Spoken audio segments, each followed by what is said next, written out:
Magandang araw po sa inyo lahat. Ako si Yuri A. Tala.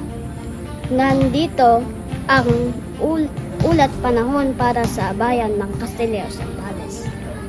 Ngayon po, nakakaranas tayo ng malalakas na pag-ulan at malalakas na hangin dahil sa dalawang bagyo.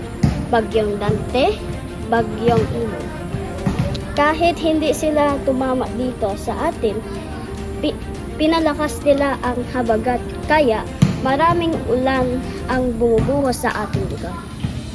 Dahil dito, posible ang baha at landslide, kaya mag-ingat po tayo.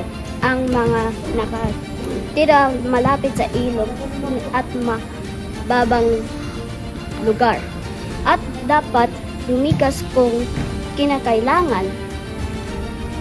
Pinapayuhan din na ang mga mangingisda nang huwag munang pumalaot dahil malalaki ang alon sa dagat.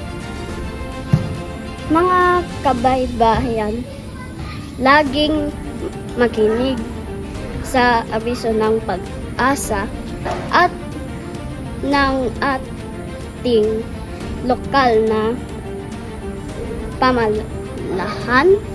Maghanda ng emergency kit at siguraduhin ng ligtas ang ating pamilya. Muli, ako si Yuri Tala, nag-uulat mula sa Castilla Zambales. Mag-ingat po tayo sa lahat.